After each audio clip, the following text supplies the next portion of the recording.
नमस्कार, मैं डॉक्टर आशा आज बात करने वाली हूँ उन बच्चों के बारे में जो जंक फूड ज़्यादा खाते हैं। एक रिसर्च में सामने आया है कि जंक फूड खाने वाले बच्चों का स्वास्थ्य अधिकतम खराब रहता है, क्योंकि उनको प्रॉपर नींद नहीं आती, नींद का डिस्टर्बेंस रहता है।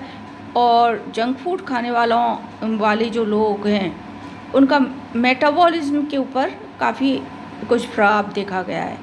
प्रॉपर मेटाबॉलिज्म ना होने की वजह से उनके तमाम तरह की बीमारियां हो जाती हैं। ऐसी कंडीशन में विटामिन डी की भी कमी हो जाती है। विटामिन डी भी मेटाबॉलिज्म की जो रेट है उसको ठीक करने में उपयोगी सिद्ध होता है।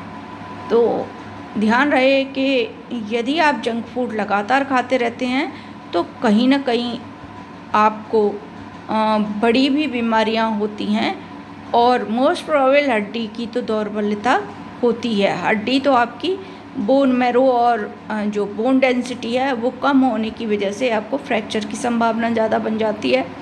ओबेसिटी होने की वजह से हड्डियाँ यदि कमज़ोर होंगी तो आपको कभी भी कोई भी इस तरह की जो मस्कुलर शीथ को न्यूट्रिशन नहीं देने की वजह से बोन डेंसिटी कम होगी।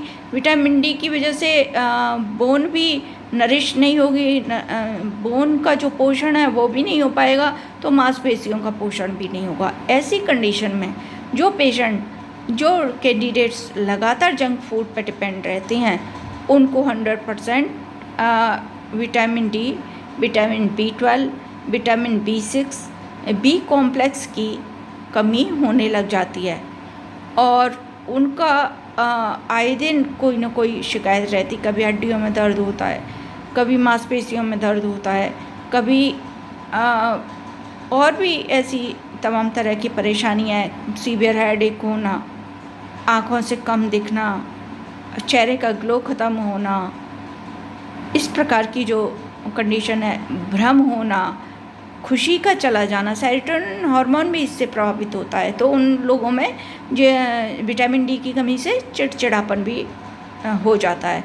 ऐसा एक इंडियन जनरल जो है चिकित्सा की पुस्तक उसमें प्रकाशित हुआ है। इस तरह के जो रिसर्च हैं वो लगातार सामने आ रहे हैं कि यदि जो पैक्ड फूड है, जो बच्चा पैक्ड फूड लगातार खाता है उसका IQ लेवल भी कम पाया गया है।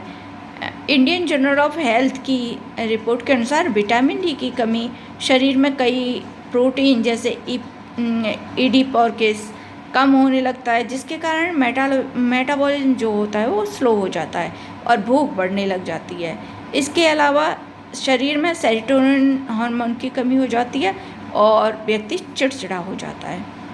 जयपुर के 2 केसेस हैं, जो एक पंचवटी सर्किल का है, एक सीकर रोड का है।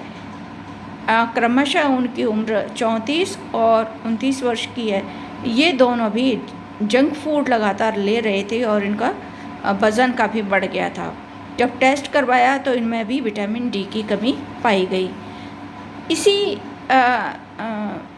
को लेकर जब डॉक्टर महेश जहांगीर से बात की गई, जो कि जयपुर में लैप्रोस्कोपी बैरिएट्रिक सर्जन है, तो उन्होंने यही विशेष बताया कि बिगड़ती जीवन शैली और खाने में लापरवाही करने से, ज़्यादा स्ट्रेस लेने से, एक्सरसाइज नहीं करने से व्यक्ति ओबेक हो जाता है। और विटामिन डी की कमी भी मोटापा बढ़ा सकती है। विटामिन डी हमारे शरीर में कई पोषक तत्वों की कमी को पूरा करता है। अधिक वजन बढ़ने वाले जो लोग हैं उनमें विटामिन डी की मात्रा कम पाई गई है। विटामिन डी की कमी मेटाबॉलिज्म और फैट के पाचन को कम कर देती है। इससे मोटापा बढ़ने लग जाता है। कई लोग जो देर रात तक पैक्ड फूड ऑर्डर दे के मंगवाते हैं और खाते हैं, उनमें मोस्ट प्रोबेबल ओबेसिटी पाई गई है। जीवन शैली में सुधार और विटामिन से भरपूर भोजन ओबेसिटी नियंत्रित करने में मददगार साबित हो सकता है। इसलिए आप भी विटामिन डी की कमी अपने शरीर में न होने दें और जंक फूड खाने से बचें। इससे नींद का चक्र भी बिगड़ता है और नींद प्रॉपर नहीं आने की वजह से भी पाचन ठीक नहीं होता है। तो आप अपने को और अपने बच्चों को सुरक्षित रखिए और जंक फूड से बचिए।